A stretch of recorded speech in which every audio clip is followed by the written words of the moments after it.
Next this evening, a Nottingham businessman says that his relatives are stranded in Afghanistan because of double standards in the refugee visa system.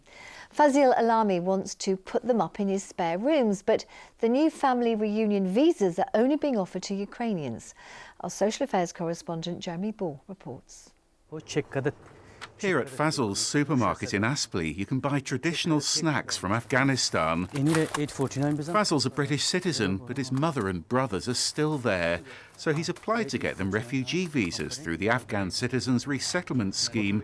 But there's no guarantee they'll be granted, and it's hugely oversubscribed. There was a system. I thought maybe that system, okay, it's for everybody. I had to wait. I just convincing my brothers to, we have to wait to the systems. We see what we can get.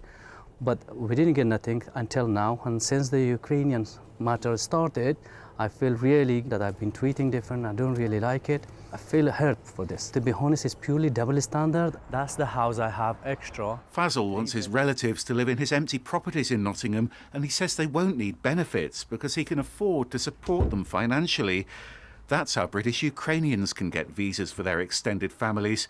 But those new family visas aren't available to Afghan refugees. I think it is very unfair. The Ukrainian, they're more than welcome if British people welcome them and everybody. And I want that for me the same. Okay, I'm also a human being and I'm a British citizen. I need to get that feeling that I'm a British citizen. I can do something for my family. And while we're filming, a call from Fazil's brother out in Afghanistan, he knows this house is ready for him and he knows it's lying empty. They have their own kitchen, everything, purely proper standard house. And obviously the house I am living, that's extra, which I have extra rooms as well. And that can purely accommodate my whole family. One of Fazil's nephews already works for him, but for now he's supporting his other relatives in Afghanistan financially by sending hundreds of pounds a month, money they rely on to survive. Oh, Jeremy's here in the studio. Well, we heard Fazil talking there about double standards.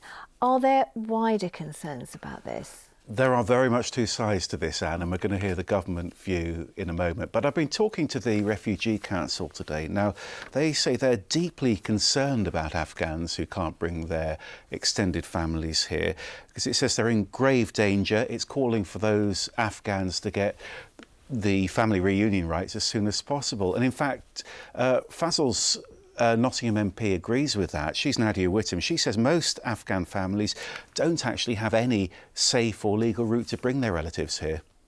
It's deeply unfair. My heart really goes out to Mr. Olemi and people in his situation, because all people want is to be able to bring their families, bring their loved ones to safety. But red tape is preventing that from happening, and meaning that people are still in danger in countries like Afghanistan, like Syria, across the world. And that's why the government needs to be extending schemes like the Ukrainian scheme. So what is the government's response? Well, they say, first of all, that it's wrong to compare the responses to what's happening in Ukraine and Afghanistan, because Afghan refugees are still being processed while people flee that Russian invasion. Now, as we know, most of those Afghan refugees are still stuck in hotels, but the Home Office says that more than 4,000 Afghan evacuees have now been housed across the UK. A lot of those will have been Afghan interpreters who work for the British Army, of course. The government says, though, that that new Afghan resettlement scheme we've heard about there will give other people a legal route here. That's going to be capped at a maximum of 20,000 refugees, and that's going to prioritise women and children and other groups who are at risk. OK, Jeremy, thanks indeed for that. Thank you.